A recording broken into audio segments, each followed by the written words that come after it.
नमस्कार, स्वराज एक्सप्रेस के खास प्रोग्राम जनता मांगे जवाब में आपका स्वागत है। मैं हूं एसपी त्रिपाठी। कोरोना वायरस के केसों में अब तेजी से कमी आ रही है।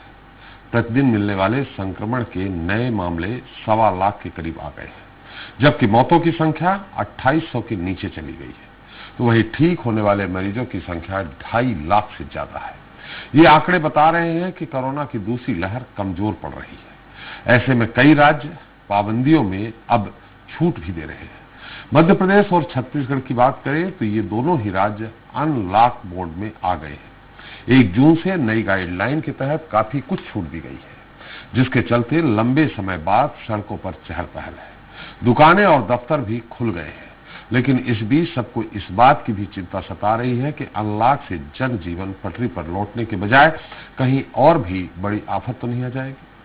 इसके अलावा सवाल यह भी है कि कोरोना की दूसरी लहर में सिसकियां भरने वाला हमारा सिस्टम क्या तीसरी लहर के लिए तैयार हो गया है?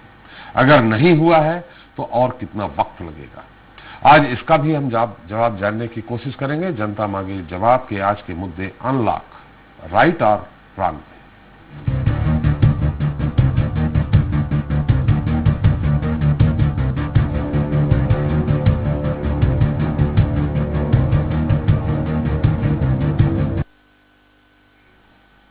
छत्तीसगढ़ में मौतों का आंकड़ा अब भी डरा ही रहा है, लेकिन कोरोना केस जिस तेजी से कम हुए हैं और जिन जिलों में 5% से कम संक्रमण दर है, वहां भूपेश सरकार ने लॉकडाउन में छूट को बढ़ा दिया है।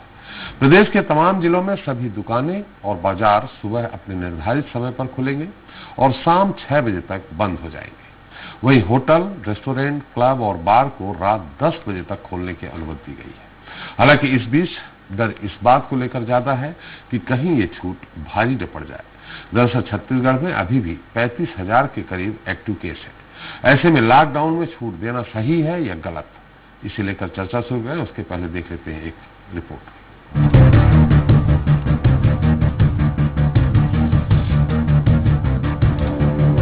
1 जून से देश के कई राज्य अनलॉक की दिशा में आगे बढ़ गए हैं। सड़कों पर सन्नाटे की जगह अब रौनक है। यातायात पहले की तरह सामान्य नजर आ रहा है। छत्तीसगढ़ में भी कई जगह से अनलॉक मोड वाली तस्वीरें सामने आई हैं। हालांकि जहां कोरोना केस ज्यादा हैं, वहां अब भी तमाम तरह की पाबंदियां हैं। छत्तीसगढ़ सरकार ने कलेक्टरों और पुलिस अधीक्षकों से कहा है कि राज्य के ऐसे जिले जहां संक्रमण दर 5% से अधिक है, जैसे रायगढ़, जांजगीर, सूरजपुर, यहां प्रतिबंधों के साथ लॉकडाउन जारी रहेगा। इन जिलों में लॉकडाउन में कुछ छूट की अनुमति दे सकते हैं, लेकिन दुकानें शाम 6 बजे तक बंद करनी होंगी। वहीं राज्य के जिन जिलों में संक्रमण दर 5% से कम है, वहां लॉकडाउन में ज्यादा छूट दी गई है। हालांकि इन जिलों में cinema hall, swimming pool, water park, theme park और जंगल सफारी जैसे स्थानों को खोलने की अनुमति नहीं दी गई है। इसी के साथ ही चौपाटी जैसे स्थान भी नहीं खुलेंगे।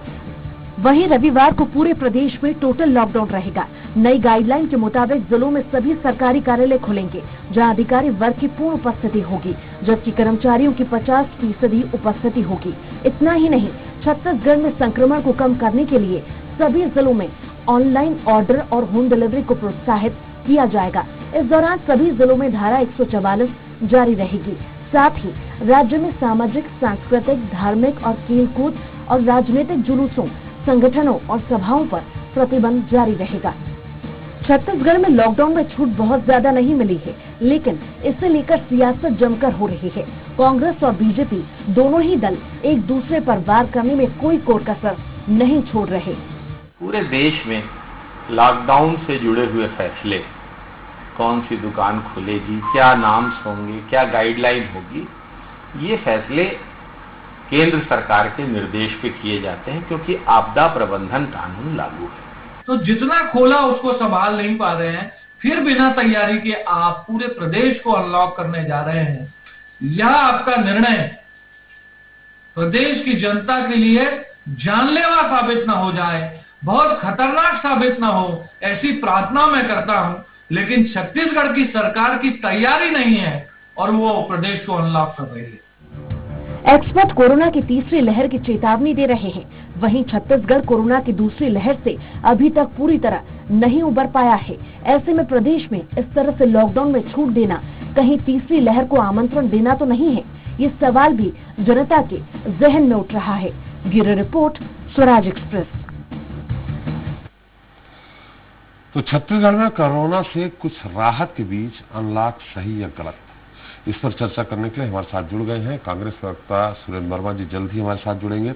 बीजेपी नेता राजीव चक्रवर्ती जी हमारे साथ जुड़ गए हैं, आपका बहुत बहुत स्वागत है। वरिष्ठ पत्रकार बाबूलाल शर्मा जी जुड़े हैं, आपका भी स्वागत है। और वरिष्ठ पत्रकार भोपाल स्टूडियो से आशीष दुबे जी हैं, आपका भी बहुत बहुत स्वागत है दुबे जी। बाबूलाल जी, पहला सवाल अभी कांग्रेस के हमारे साथी आ जाएं, उसके बाद हम बीजेपी सवाल करेंगे। बाबूलाल जी, मेरी आवाज आ रही है आपको? आवाज आ रही है जी। जो भी फैसला लिया गया है, हालांकि पक्ष विपक्ष अपने अपने तर्क देते हैं, आप भी जानते हैं, लेकिन जो भी फैसला लिया गया है वो फैसला कितना उचित है, आपको क्या लगता है? देखिए, एक न एक दिन आप लॉकडाउन तो खोलेंगे, ये तो तय है जी। लेकिन आज रायपुर और कुछ जगहों पर जो है अनलॉक किया गया है यक बयक, अचानक एकदम जी। तो ऐसी उम्मीद नहीं थी लोगों को, लेकिन फिर भी एक अच्छी चीज हुई है कि इन्होंने theatre, cinema hall, swimming pool और वाटर पार्क जहाँ ज्यादा खतरे होते हैं जी, उसको अभी बंद रखा है जी। ये एक अच्छी बात है जी। लेकिन मेरा कहना त्रिपाठी जी इसमें दूसरा है जी कि आम जनता में जब तक जागरूकता नहीं आएगी तो आप कितना भी अनलॉक कर लीजिए, कुछ फर्क पड़ेगा, फिर बढ़ जाएगा। अभी देखिए, जैसे ही अनलॉक हुआ है, मैं आज मार्केट की तरफ गया था, तो जो स्थिति वहां पर है प्रोटोकॉल की, वो बड़ी दर्दनाक है। यानी जनता खुद नहीं समझ रही। मैं कुछ लोग ऐसे थे जो मास्क नहीं लगाए थे, मैंने उनसे पूछा, भाई तुम मास्क क्यों नहीं लगाए हो? अरे कुछ नहीं है साहब, फालतू की बातें हैं, ये कोरोना वोरोना। तो ये जो मैंने स्थिति है, इसकी जागरूकता कौन पैदा करेगा? दिक्कत वहां है। आम जनता खुद नहीं समझ पा रही है कि हम कौन सी दिशा में चले और ये कोरोना है क्या जी। माने 30% लोग ऐसे हैं जो बिल्कुल माने निर्धुन, कोई उनको चिंता ही नहीं है। वो लोग ही जो है वो स्प्रेडर होते हैं, वो ही लोग फैलाते हैं। और स्थिति को मैंने ये देखा है त्रिपाठी जी, आपने भी देखा होगा, कोई भी राज्य की सरकारें, किसी भी राज्य की, खाली छत्तीसगढ़ की नहीं बोलता, वो जनता को समझाने में असफल है, ये तो मैं मानता हूँ। आप कड़ाई भी कर देंगे तो कितनी कर लेंगे, कहाँ कर लेंगे? मेन रोड में जो है लॉक और अनलॉक का स्थिति दिखती है। लॉक जब रहेगा तो मेन रोड बंद रहती है, दिखती है, जो इक्का दुक्का गाड़ी दिखती, लेकिन गलियों में तो वही हाल है जो हम देख रहे हैं रोज। हमने तो यहाँ रायपुर में देखा, बहुत ही बुरा हाल है। यहाँ लोगों को जागरूकता की स्थिति बहुत कमजोर है। और अन्य जगहों पर भी हम देख रहे हैं जहाँ शराब की दुकानें खोल रहे हैं। मैं आपके शराब के बारे में बहुत सारी आलोचना होती है, शराब की दुकान नहीं खोलते तो भी आलोचना होती क्योंकि लोग मर रहे थे। शराब की दुकान खोल दी तो भी आलोचना हुई। और ये भी आपने देखा होगा, प्रोटोकॉल मेंटेन कराने में राज्य सरकार असफल है, पुलिस असफल है और वो नहीं कर सकती। ये स्थिति है, शराब की दुकानें हो चाहे कहीं भी हो। अब वो होटलें जो खोल दी है, रेस्टोरेंट जो खोल दिया है, उन्होंने कहा है आधे लोग बैठेंगे, आधे लोग नहीं बैठेंगे। अगर 100 की कैपेसिटी तो 50 लोग बैठेंगे। आप 50 लोगों का वहां मेंटेन कौन करेगा? कौन जाएगा देखने? तो कोई मानता नहीं है। और दिक्कत ये है, इसी दिक्कत के कारण जो है ये कोरोना का जो संक्रमण है रोक नहीं पा रहे हैं हम, और असफलता हो गया। बिल्कुल सर, आप बहुत वरिष्ठ हैं, हमसे निश्चित है, लेकिन यहाँ ये कहना हम उचित नहीं समझते कि अगर जनता नियम कायदों पालन करने लगे, पूरी तरह से जागरूक हो जाए, तो मुझे नहीं लगता है पुलिस प्रशासन और किसी की जरूरत भी पड़ेगी। वही कह रहा हूँ मैं जी। जनता को ही जागना होगा जी, जनता को ही समझना होगा। अगर जनता नहीं समझेगी तो आप बताइए सरकारें ही क्या कर लेंगी, पुलिस भी क्या कर लेंगे, और आप और हम भी क्या कर लेंगे? बिल्कुल सही बात है। आप और हम जो है, आप जैसे रोज कहते हैं कि आप प्रोटोकॉल का मेंटेन कीजिए, बहुत सारी चीजें आप जागरूकता पैदा करने का प्रयास हर चैनल में चल रहा है, लेकिन जब हम जागरूक होना ही नहीं चाहते हैं तो दिक्कत तो होगी। बिल्कुल सही बात है। हमारे साथ जी बाबूलाल जी, हम आपके पास आएंगे तुरंत फिर से। आशीष दुबे जी हैं, वरिष्ठ पत्रकार हैं। आशीष जी, वही जैसे बाबूलाल जी का जो अपना मंतव्य है, जो उन्होंने बताया कि कितना ना आपके पास पुलिस अमला है, ना प्रशासनिक अमला है, इतना कि आप गली गली मोहल्ले मोहल्ले पहुंचा दें। निश्चित तौर पर जनता को जागरूक करना होगा, लेकिन जिस तरह से प्रमुख मार्ग बंद कर दिए जाते हैं, आपने भोपाल में देखा होगा, मुझे नहीं लगता मध्य प्रदेश में और कहीं सबसे ज्यादा तो भोपाल में ही हुआ है। प्रमुख मार्ग बंद कर दिए गए, छोटे छोटे गलियों से लोग गुजर रहे हैं। अगर कोरोना कैरियर कोई होगा, कोरोना पेशेंट कोई होगा तो गलियों से जाएगा, तो गलियों में, मोहल्लों में, सब जगह फैलाता हुआ जाएगा। अगर प्रमुख मार्ग है तो सीधे निकल जाएगा। ये प्रक्रिया हमें आज तक नहीं समझ में आई कि प्रमुख मार्ग बंद कर देते हैं। और आप भी देखा होगा, अलग अलग जगहों पे छोटी छोटी गलियों से निकलते हैं तो जाम लगता है, तो हर तरह का कोरोना गाइडलाइन का पालन हो ही नहीं सकता है।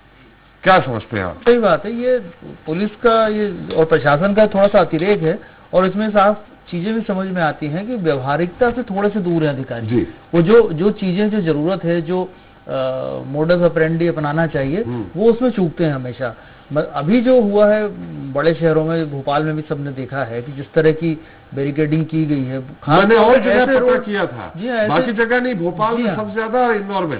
जी हाँ, तो ऐसे सड़कें हैं जो 2-2, 3-3 किलोमीटर की सीधी सड़कें हैं, खाली सड़कें हैं, उसको बैरिकेड करके और गलियों से ट्रैफिक निकाला गया। तो पुलिस का इसके पास कोई लॉजिक नहीं है। एक पुलिस अफसर से मैंने भी पूछा था, तो उनका कहना था कि अब अगर हम बैरिकेडिंग नहीं करेंगे तो लगातार हम उसको निगरानी नहीं कर पाएंगे, इतना कितना हमारे पास हमला नहीं होता है। तो लेकिन ये एक अजीब चीज है कि गलियों को बंद करके मेन रोड से दूर से लोगों को निकाला जा सकता है, बजाय इसके कि बड़े वाहन और स्कूटर और दोपहिया और सब सारी चीजें गलियों से निकालें। तो ये एक चूक है प्रशासन की, और मुझे लगता है कि जमीन से कटा हुआ वो जो कटाव होता है, वो ऐसे प्रयोगों में साफ नजर आता है, और इससे बचा जाना चाहिए, इसके खतरों को देखा जाना चाहिए। बिल्कुल, निश्चित रूप से। हमारे साथ राजीव जी हैं, बीजेपी नेता हैं। राजीव जी, अभी आपके दूसरे प्रवक्ता को मैं सुन रहा, तो उन्होंने कहा सरकार ने बिना किसी तैयारी के अनलॉक कर दिया। तैयारी होनी चाहिए। आपके मंतव्य क्या, किस तरह की तैयारी चाहिए और राज्य सरकार से आपको? बड़ा दुर्भाग्यपूर्ण है त्रिपाठी जी, अगर मैं आपको बताऊं कि जिस समय मार्च के आखिरी सप्ताह में लॉकडाउन करना चाहिए था, सरकार ने उसे 9 अप्रैल को किया। लगभग बहुत 22 दिन चूक गई, और कारण वही था, उस समय सेकेंड स्प्रेड जो दूसरी लहर थी वो शुरू हो चुका था। तो ये एक बहुत बड़ी प्रशासनिक चूक है। उस प्रशासनिक चूक को देखते हुए, अब इसके ऊपर मैं नहीं जाना चाहूंगा, बड़ी लंबी बहस हो जाएगी कि आपके प्रधानमंत्री ने भी चूक किया, हमारे मुख्यमंत्री ने चूक नहीं किया, एक बहुत बड़ी लंबी बहस है। लेकिन आपका यही कहना है कि भूपेश जी असम में प्रचार करते रहे, है आपका आरोप यही होगा ना कि भूपेश जी असम में प्रचार करते रहे, इस कारण 9 अप्रैल को लॉक किया गया।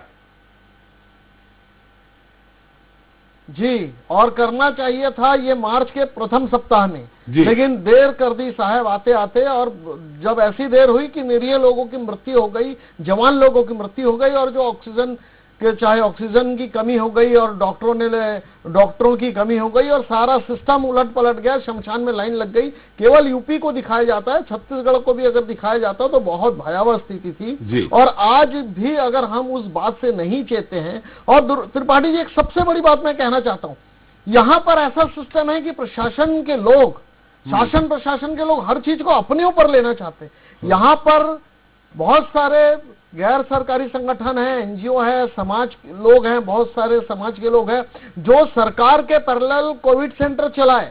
जैन समाज, सिख समाज, गुजराती समाज, तमाम व्यापारी, कैट, चेंबर, आप उनकी सेवा नहीं ले रहे हैं। ये दुर्भाग्य, मैंने प्रशासन ऐसा चाहता है कि हर काम हम करेंगे, किसी की सहयोगिता नहीं कर रहे हैं। अगर आज जिस प्रकार से बाबूलाल शर्मा जी ने बहुत अच्छी बात कही कि लोग समझना नहीं चाहते हैं, तो समाज और समन्वय अगर का पुल स्थापित किया जाए, प्रशासन हर चीज डंडे के बल पर, पेनाल्टी के बल पर करना चाहती है। अगर प्रशासन यहाँ के नागरिक संगठनों का सहयोग ले, तो जो ये तीसरी रफ्तार आने वाली है बहुत ज्यादा दूर नहीं है, जुलाई के सेकेंड हफ्ते से तीसरी। और सबसे बड़ी खतरनाक बात है कि ये जो स्प्रेड रहेगा, ये जो लहर रहेगी, ये बच्चों को प्रभावित करेगी। लेकिन प्रशासन के लोग तो क्या करते हैं कि 20% अस्पताल उनके लिए रिजर्व है, उनके लिए डॉक्टर रिजर्व है। ये जो वीआईपी कल्चर है, ये बड़ा दुर्भाग्यपूर्ण है। वो आम जनता की परवाह नहीं करते, सिर्फ दिखावे के लिए। जब आप लोग जाते हैं कैमरे के साथ तो बड़ा दिखाते हैं। तो जनता की अगर आपको फिक्र करनी होगी तो अनलॉक जो आपने किया है, किस प्रकार से आपने बार को खोल दिया है, ये दिखता है कि प्रशासन की रुचि जो है वो अपनी पीठ थपथपाने में है। और कहीं ना कहीं किसी एंगल से जो शराब लॉबी है, उनसे जो उनकी दोस्ती वो दिखती है, होटल लॉबी से दिखती है कि 10 बजे तक होटल खुला रहेगा, 10 बजे तक बार खुला रहेगा। ये बार और शराब से जो मित्रता है भूपेश सरकार की, वो बड़ा दुर्भाग्यपूर्ण है। राजीव जी, हमारा सवाल समझ नहीं पा रही है। आप सब्जी वाले को, ठेले वाले को राजीव जी हमारा सवाल कुछ और था। मैंने सवाल आपसे ये किया कि सरकार से आप किस तरह की तैयारी चाहते हैं? हम तैयारी चाहते हैं सरकार से कि सरकार व्यापारी संगठनों से, सामाजिक संगठनों से समन्वय स्थापित करे, उसके बाद कोई निर्णय ले। अचानक अनलॉक कर दिया गया है और अनलॉक करने के बाद जैसे कि हम देख रहे हैं कि भीड़ उमड़ पड़ी है सड़कों में, दुकानों में, तो ये जो तीसरी लहर है समय से पूर्व ना आ जाए। आना ऐसे चाहिए कि संवाद स्थापित हो और सोशल डिस्टेंसिंग का पालन हो, उसके लिए सरकार प्रतिबद्ध रहे और बार बार समझाए विभिन्न सामाजिक संगठनों के थ्रू, मितानिन के जरिए कि मास्क जो एसएमएस है, सोशल डिस्टेंसिंग मास्क और सैनिटाइजर, इन्हें स्वच्छता का ख्याल रखे। सरकार को वो करना चाहिए। सरकार अनलॉक करके बैठ गई है, ये सरकार का बहुत ही गैर जिम्मेदाराना तरीका है। चलिए, बिल्कुल निश्चित तौर पर राजीव जी यहाँ सवाल ये मौजूद हो जाता है कि आपने कहा कि इशारा आपका उसी तरफ था कि 9 मार्च को लॉक करना चाहिए, 9 मार्च के प्रथम सप्ताह में लॉक करना चाहिए था, उसको 9 अप्रैल को लॉक किया गया। सीधे सीधे यही है कि असम में भूपेश जी बिजी रहे, आपका कहना। लेकिन हमारा यहाँ सवाल ये उठता है कि क्या बिल्कुल आपने बिल्कुल सही कहा, बिल्कुल आपका आरोप भी बिल्कुल सही है, मैं मानता हूं। लेकिन जब चुनाव आयोग ने 5 राज्यों में चुनाव कराने की घोषणा की थी, उस दौरान क्या केंद्र सरकार ने, प्रधानमंत्री जी ने या कोई और आपके मंत्री ने ये अनुरोध किया था क्या चुनाव आयोग से कि अभी कोरोना की भयावहता है, चुनाव ना कराए जाए? 6 महीने राष्ट्रपति शासन लग जाता तो कौन सा सिर पे बवंडर आ जाता? ये सवाल भी तो उठता है राजीव जी। त्रिपाठी जी, कांग्रेस के लीडरान बोलना शुरू कर दिए थे कि आपातकाल लग गया देश में और जो चुनाव आयोग है, जो संस्था है, उसके ऊपर नरेंद्र मोदी जी डाका डाल रहे हैं। मैं बहुत सारे, क्षमा करिएगा, बहुत सारे फेसबुक में कांग्रेस के जो कानूनी पैनलिस्ट है उनकी बातें सुन रहा था सोशल मीडिया में और टीवी में। वो कहते थे ये चुनाव को रोकना चाहते हैं, ये दमन की राजनीति करना चाहते हैं। और चुनाव आयोग एक स्वैच्छिक संस्था है, उसके ऊपर किसी सरकार का उतना दबाव नहीं रहता। तो अगर हम रोकते, अगर राष्ट्रपति शासन लगा देते, तब क्या कहते? अनुरोध किया था क्या? कोई पत्र नहीं, दिया बिल्कुल था? सबने अनुरोध किया था।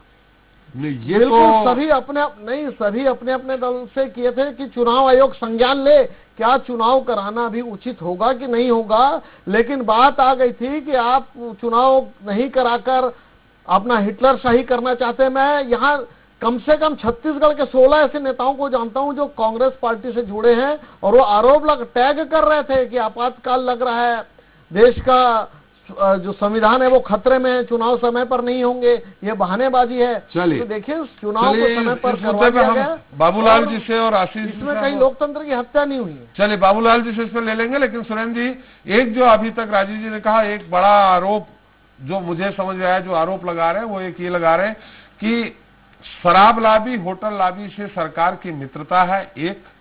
और दूसरा, चूंकि आप लोग ये आरोप लगाते रहे हैं कि सरकार हिटलरशाही करना चाहती है, आपातकाल लगने वाला है, इसलिए चुनाव आयोग से केंद्र सरकार ने कोई या बीजेपी ने कोई अनुरोध नहीं किया।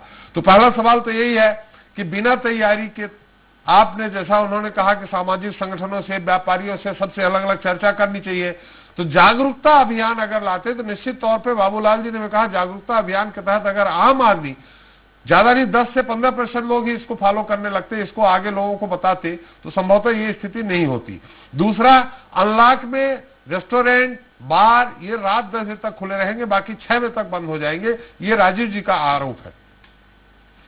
त्रिपाठी जी, देखिए जिस प्रकार से बाबूलाल शर्मा जी ने कहा कि छत्तीसगढ़ में जो स्थिति है, माननीय मुख्यमंत्री जी लगातार पिछले 2 महीने से रोज कम से कम 6 से 7 समूहों से लगातार बात कर रहे हैं। उसमें मीडिया के साथी भी हैं, तमाम व्यावसायिक संगठन के लोग हैं, प्रतिनिधि हैं और आम जनता से भी लगातार जो फील्ड में काम कर रहे हैं, चाहे आंगनबाड़ी सहायिका हो, पुलिस विभाग के लोग हों, तो लगातार आमजन की सहभागिता का ही परिणाम है कि छत्तीसगढ़ में आज जो संक्रमण की दर है वो 4% से नीचे आ गई, अभी का आंकड़ा है। तो इस प्रकार देखिए त्रिपाठी जी, छत्तीसगढ़ कोरोना संक्रमण तो नियंत्रण में है, लेकिन शायद भारतीय जनता पार्टी के नेताओं का जो मानसिक संक्रमण है वो नियंत्रण से बाहर है। लगातार इस प्रकार के तथ्यहीन आरोप लगा रहे हैं। ये बताएं राजीव चक्रवर्ती जी, इनके नेता श्रीचंद सुंदरानी पहले दिन से ही जो लॉकडाउन कदम है उसके खिलाफ ये बोल रहे हैं कि इससे व्यापार व्यवसाय चौपट हो रहे हैं। रोज कमाने खाने वाले रेहड़ी पर कमाने वाले और दैनिक मजदूर जो है उनके सामने विकट समस्या है, लॉकडाउन को तत्काल खोला जाए। और वहीं इनके जो नेता है इस प्रकार से टीवी में बयानबाजी देते हैं कि बिना तैयारी की तैयारी क्या होती है। मैं इनसे पूछना चाहता हूँ, ये जो डिजास्टर मैनेजमेंट एक्ट है ये केंद्रीय कानून है। जब कुछ सैकड़ों में संक्रमण था देश के अंदर, तो बिना हमारे मजदूर भाई हैं जो छोटे कामगार हैं उनके संसाधन की उपलब्धता को जांचे परखे बिना 4 महीने का लॉकडाउन लगा दिया गया। और मदद के नाम पर जो मजदूर भूखे प्यासे परिवार सड़क में भटक रहे थे उनसे झूठ बोला बड़ी बेहतर में केंद्रीय मंत्रियों के द्वारा 25% रेल किराया दिए जाने के लिए। और अभी भी हमने देखा कि जब नियंत्रण से बाहर हो गया सरकार के, तो तमाम फंड और अधिकार अपने पास रखकर, चाहे वो पीएम केयर फंड हो, चाहे विदेशों से सहायता हो, वर्ल्ड बैंक में पिछले साल ही अप्रैल में 76 अरब रुपए की जो सहायता दी गई थी, तो अपने पास रखकर तमाम जिम्मेदारी और कर्तव्य जो है वो राज्य सरकारों पर थोप दिया गया। आज ही सुप्रीम कोर्ट ने कल क्या कहा, वैक्सीन के मामले में आप एक राज्य सरकार से दूसरे राज्य के खिलाफ दूसरे राज्य सरकार को खड़ा कर रहे हैं, अलग अलग दर पे 2 टीकों के 5 दाम और केंद्र सरकार को अलग रेट पर। और ये तर्क भी ऐसा देते हैं जिससे इनकी जो मंशा है, इनके जो कुत्सित प्रयास है वो उजागर होते हैं कि हम बल्क में खरीद रहे हैं इसलिए ज्यादा सस्ते में मिल रहा है। और आज ये संघीय व्यवस्था से पूरी तरह खिलाफ है। और भाजपा मोदी सरकार कोरोना से निपटने में पूरी तरह फेल हो चुकी है। सुप्रीम कोर्ट ने भी कहा है कि ये समस्या की ओर ईट करके जैसा व्यवहार न करेंगे, रेत में मुंह छुपा कर ये तरह मुझसे कि हम अपनी सुरेंद्र जी सवाल उन्होंने जो आरोप लगाया कि बार, रेस्टोरेंट और होटल ये रात में 10 बजे तक खुले होंगे, इसका उत्तर दूसरा आपने कहा संघीय व्यवस्था के खिलाफ है। किस तरह संघीय व्यवस्था के खिलाफ है ये? देखिए पाटिल जी, पहले दिन से ही कोरोना के खिलाफ असली लड़ाई जो जमीनी स्तर पर, जिला स्तर पर फोकस करके सरकार लड़ रही है। और जहां तक ये होटल और रेस्टोरेंट की बात है, निश्चित रूप से वहां जो एडवाइजरी जारी किया गया है, पहले तो जो 28 जिलों में से 25 जिलों में ही ये एडवाइजरी जारी हुई है जहां संक्रमण की रफ्तार जो है 5% से कम है। 3 जिले जो बचते हैं, रायगढ़, जांजगीर और सूरजपुर, वहां पर ये नियम लागू नहीं है। और जहां तक पार्सल की सुविधा दी गई है, वहां पार्सल का प्रावधान है और बैठ के खाने वालों में अधिकतम जो उनकी क्षमता है उससे 50% लोग भी वहां पर अलाउ किए जाएंगे। अगर रेस्टोरेंट और इस प्रकार के ढाबे में अनुमति दी गई है तो निश्चित रूप में डिनर की व्यवस्था होती है और रात को 9 बजे 9:30 बजे तक देने का अभी तक रहा है। तो देखिए, मूल बात त्रिपाठी जी, लोगों का रोजगार है, व्यापार व्यवसाय है। जिस प्रकार से कोरोना काल में 23 करोड़ लोग केंद्र सरकार की गलत नीतियों के चलते गरीबी रेखा के नीचे ढकेल दिए गए हैं, मदद के नाम पर आज तक कुछ नहीं किया गया। जो आपदा प्रबंधन अधिनियम की धारा 13 में जो वित्तीय दायित्व केंद्र सरकार को दिए गए हैं, मोदी सरकार पूरी तरह से नाकाम रही है। ये बार बार यू टर्न लेकर अपनी जिम्मेदारियों से बच रही है और लगातार 20 लाख करोड़ के जुमला पैकेज में किसी को कुछ नहीं मिला। राहुल जी ने तो कहा था कि जो जरूरतमंद है उनके खातों में सीधा 6-6 हजार रुपए 1 साल तक डाला जाए। 1000 करोड़ केवल खर्चा होना था, लेकिन 20 लाख करोड़ के जुमला पैकेज में तो किसी को कुछ नहीं मिला। त्रिपाठी जी देखिए, सुरेंद्र जी जो खोलने का काम कर रही है, जब संक्रमण हमारे नियंत्रण में है तो भारतीय जनता पार्टी को आपत्ति क्यों? सुरेंद्र जी, जो स्थिति आपके सामने है, आपके सामने मतलब आपने बार, रेस्टोरेंट सब, आप आर्थिक स्थिति को पटरी में लाना चाहते हैं।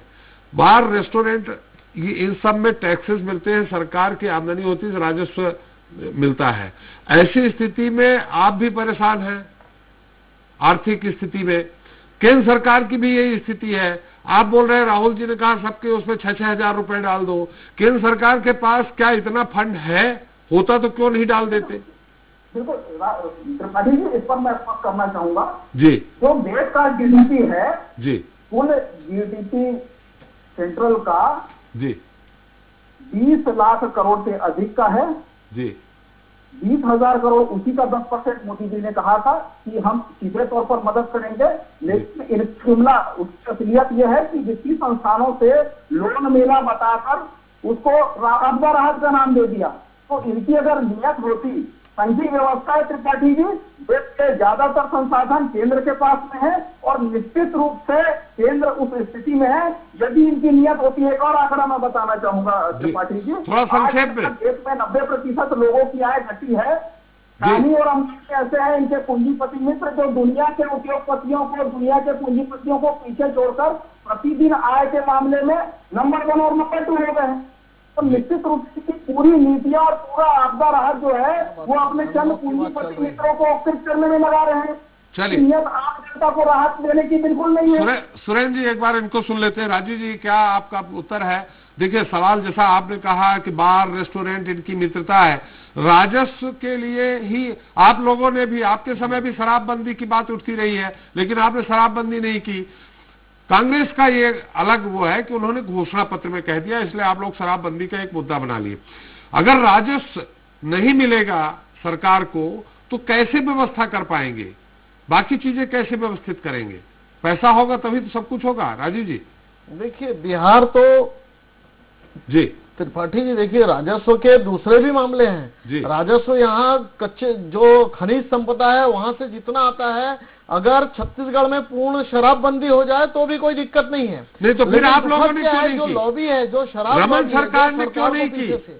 रमन सरकार हमारे घोषणा पत्र में नहीं था। अच्छा, हमने सरकारीकरण के, हम धीरे धीरे जा रहे थे। देखिए आज मुद्दा अनलॉक का, त्रिपाठी जी अभी मेरे मित्र सुरेंद्र जी बड़ा कह रहे थे कि 4 महीने का लॉकडाउन लगा दिए। अब राहुल गांधी लगाया जाए शीघ्रता से लॉकडाउन, तो जैसे कांग्रेस पार्टी क्या कहती है, भाजपा ने लॉकडाउन लगाया तो गलत है, कांग्रेस लॉकडाउन लगाए तो अच्छा है। इनके राष्ट्रीय नेतृत्व कहता है कि लॉकडाउन पहले से क्यों नहीं लगाए, अभी क्यों नहीं लगा रहे हैं, आगामी क्यों नहीं लगा रहे हैं। तो नरेंद्र मोदी जी ने अगर 2020 में लगाया था तो गलत था, अभी 21 में अगर वो लगा रहे हैं तो और शीघ्रता से लगाना चाहिए। तो ये जो अलग अलग पैमाना है, कांग्रेस पार्टी, देखिए हमारी पार्टी है जनता पार्टी, या जब हम जनसंघ में विपक्ष में थे तो कोई युद्ध होता था या आपत देश में कोई आपदा आती थी तो हम सरकार के साथ खड़े रहते थे। लेकिन कांग्रेस पार्टी का वर्ग चरित्र क्या है कि देश में आपदा है तो उसका अवसर उठाओ, टूल किट बनाओ, देश को बदनाम करो, सरकार को अस्थिर करो, जनता में भ्रम फैलाओ। तो ये जो स्थिति है कांग्रेस पार्टी की, ये बड़ी दुखद है। इसीलिए कांग्रेस पार्टी धीरे धीरे लोगों से दूर होते जा रही है। तो ये भटका रहे हैं। मेरे मित्र दुनिया के आंकड़े बता रहे हैं, संघीय व्यवस्था दूर हो गई। संघीय व्यवस्था, अरे संघीय व्यवस्था, सारे जितने भी फ्रंटलाइन वर्कर को वैक्सीन लगाया, पूरे केंद्र सरकार ने सारे राज्यों को वैक्सीन भेजा। जब आप जानते नहीं थे पीपी किट क्या होता है, तो वायुसेना के विशेष विमान से हर राज्यों को सारी सामग्रियां दी गई। संघीय व्यवस्था की बात कर रहे मेरे मित्र, क्योंकि उनको यही सिखाया जाता है कि भारत को बदनाम करो। भाई ये चीनी वायरस नहीं है, भारतीय वायरस है। राम नारायण अग्रवाल जी ने स्वर्ग से आकर कमलनाथ जी को कह दिया कि मेरी मृत्यु नकली रेमडेसिविर से हुई। अरे छत्तीसगढ़ में दवा की कालाबाजारी हुई, छत्तीसगढ़ में संगठित रूप से। राजीव जी, ये बीजेपी शासित राज्यों में भी कालाबाजारी हुई है, कोई नोडल एजेंसी नहीं थी। गुजरात नहीं, केवल छत्तीसगढ़ में ज्यादा हुई है त्रिपाठी जी। और ये जो लोकल एजेंसियां थी वो चुपचाप थे। यहाँ नोडल ऑफिसर बनाया गया, नोडल ऑफिसर के फोन बंद रहते थे। तो ये जो व्यवस्था थी कोरोना, और बता दूं 7,500 लोगों की मृत्यु हुई और सरकार कहती कि नहीं केवल 2,500 लोगों की मृत्यु हुई। राजीव जी, रेमडेसिविर नकली बनाए, कोविड से नकली रेमडेसिविर बनाए जा रहे हैं, गुजरात में ही बने हैं। ये घटिया वेंटिलेटर सप्लाई करने वाले नहीं, कहीं पे भी बने, कहीं पे भी बने। अरे 1,000 वेंटिलेटर में अगर 10 के अगर स्क्रू ढीले हो गए तो सारे के सारे जो वेंटिलेटर वो खराब हो गए। ये कांग्रेस वाली चलिए जो स्वीकार किए जाते बाबूलाल जी, सहायता दी जाती है उसके ऊपर भी टूल किट बनाते हैं। बाबूलाल जी, इस पूरे मुद्दे पे जो बहस हुई टिप्पणी चाहेंगे, लेकिन साथ में हो सकता है हमें स्मरण नहीं आ रहा हो, जैसा कि राजीव जी ने कहा कि इसलिए चुनाव कराए गए, बीजेपी ने या केंद्र सरकार ने चुनाव आयोग से इसलिए सिफारिश नहीं की, अनुरोध नहीं किया कि ये लोग ये कह रहे थे, माने विपक्षी दल ये आरोप लगा रहे थे कि हिटलर शाही आ रही है, आपातकाल लग रहा है। क्या ऐसा आपको लगा कि कहीं केंद्र सरकार या बीजेपी ने अनुरोध करने का प्रयास किया हो? राजीव जी ने कहा है कि अनुरोध किया था। मैं समझा नहीं त्रिपाठी जी किस संदर्भ में नहीं, राजीव जी ने ये कहा, उन्होंने इशारे में कहा था कि मार्च प्रथम सप्ताह में लॉकडाउन लग जाना चाहिए, लेकिन 9 अप्रैल को लगा। उनका इशारा आप भी समझ गए होंगे कि असम में मुख्यमंत्री जी प्रचार कर रहे थे। तो हमारा उनसे सवाल था कि चलिए ठीक है, चुनाव हो रहे थे, उन्होंने प्रचार किया, लेकिन केंद्र सरकार या प्रधानमंत्री या बीजेपी ने कभी चुनाव आयोग से ये अनुरोध किया क्या कि अभी चुनाव टाल दिए जाएं, 6 महीने बाद हो जाए? ऐसा कुछ हुआ क्या? सभी लोग प्रचार कर रहे थे। ज्यादा नाम न लेते हुए मैं बताऊं, किसी ने भी कोरोना प्रोटोकॉल का पालन नहीं किया जी। और इनकी आलोचना भूपेश बघेल की सिर्फ इसलिए हुई क्योंकि वो उनके छत्तीसगढ़ में कोरोना तेजी से फैल रहा था, इसलिए उनकी आलोचना होगी कि आप असम में कर रहे हैं, यहाँ पर स्थिति है। भाजपा ने ये प्रयास किया, लेकिन मेरा कहना है जैसे ही उनके समझ में आई बात कि हाँ ये गलत हो रहा है, तो तुरंत यहाँ आ गए थे और उन्होंने संभालने का पूरा प्रयास किया। रहा सवाल पूरे देश की स्थिति पे जो आप बोल रहे थे त्रिपाठी जी, देश में कोई भी नेता ऐसे नहीं है जो इस बात को समझ रहे हो। मुझे तो ये कहना पड़ रहा है कि समझ रहे हो, अपने लाभ के हिसाब से सारी चीजें चल रही है। आप भी देख रहे हैं, मैं भी देख रहा हूँ, सब देख रहे हैं। हाईकोर्ट माने सुप्रीम कोर्ट तक को टिप्पणी करनी पड़ी और स्थितियां ऐसी बनी कि देश में जो कभी स्थितियां नहीं बनी। चुनाव आयोग के ऊपर में हत्या का मामला दर्ज करने तक की बात जो कभी हमने नहीं सुनी थी, वो तक आ गई। तो ये परिस्थितियां आई क्यों आई? इसलिए कि आपकी समझ में जो है चुनाव महत्वपूर्ण थे, कोरोना महत्वपूर्ण नहीं था जी। ये सबसे बड़ी बात हुई। मैं इसके अलावा एक बात और कहना चाहता हूँ, जहां नेताओं को मिलजुल करके कोरोना से लड़ाई करना चाहिए। देखिए त्रिपाठी जी, मेरा बड़ा साफ एक तो मंतव्य है कि जब बॉर्डर पे लड़ाई होती है तो पूरा देश एक हो जाता है। ये भी एक प्रकार की लड़ाई है जो चीन के छुपे हुए अदृश्य सैनिक घर घर में घुस करके लोगों को मार रहे हैं, हिंदुस्तान के लोगों को, देश दुनिया के लोगों को। तो इसकी लड़ाई बड़ी है, इसमें भी देश को एक होना चाहिए कि जिस तरह से लड़ाई एक दूसरे के पक्ष में और विपक्ष में करते हैं कांग्रेस और भाजपा और अन्य लोग, ये बहुत गलत बात है। आलोचना का विषय नहीं है ये कोरोना की लड़ाई। इसमें तो आलोचना से दूर हटके मिलकर काम करना चाहिए। देखिए, मैं बृजमोहन और राजेश मूणत की तारीफ करता हूँ कि बृजमोहन ने अपने प्रभाव का इस्तेमाल करके कोविड-19 के लिए हॉस्पिटल खोला, मुफ्त इलाज करवा रहे हैं। और राजेश मूणत ने भी जो है जैन समाज के साथ मिलकर के नया सामुदायिक भवन बनाया, उसको कोविड-19 में के हॉस्पिटल में चेंज किया, एयरपोर्ट के ठीक सामने में है, उसका भी मैं तारीफ करता हूं। लेकिन कितने ऐसे नेता हैं जो इस तरह का काम करके दिखाए हैं और ये छाती ठोककर कह सके हमने ये काम किया? कितने ऐसे नेता हैं जहां पर वैक्सीनेशन लगाने के लिए ग्रामीण तैयार नहीं हो रहे हैं, मारने पीटने पर उतार हुए हैं, उनको समझाने गए हों, उनका नाम सामने लाइए, तब हम इस बहस को सही मानेंगे कि ये एक दूसरे को सही एक तो ऐसा नाम बताइए जो कभी समझाने गया हो, जो वैक्सीन नहीं लेना चाहते उन लोगों को। बिल्कुल बाबूलाल जी, सही कहा आपने, बिल्कुल आपने सही कहा। बहुत सारे नेता ऐसे हैं, विधायक हैं जिन्होंने अच्छी खासी मदद की है। कोई 25 लाख, कोई 50 लाख, मध्य प्रदेश में, छत्तीसगढ़ का तो मुझे नहीं मालूम, लेकिन वो मदद कैसी थी जो विधायक की सरकार से मिलने वाली राशि है, विधायक हमारा पैसा है, वो मदद जरूर कर दी गई है, उसमें वाहवाही भी लूटी गई है। चलिए, बहुत हो गई उनकी जी। बहुत बहुत धन्यवाद बाबूलाल जी आपका, सुरेंद्र जी आपका और राजीव जी आपका हमारे साथ चर्चा में शरीक होने के लिए बहुत बहुत धन्यवाद आपका। तो छत्तीसगढ़ में लॉकडाउन जारी रहेगा, लेकिन इस दौरान कुछ जिलों में पाबंदियां कम कर दी गई हैं, खासकर उन जिलों में जहां संक्रमण की दर 5% से कम है। भूपेश सरकार ने अनलॉक की पूरी जिम्मेदारी जिलों के कलेक्टर को दी है, लेकिन आर्थिक गतिविधियों को जोर देने के नाम पर जिस तरह से बाजार और बार खोले जा रहे हैं, इसके चलते आने वाले समय में परिणाम भयावह न हो, इस पर भी सावधानी बरतना चाहिए।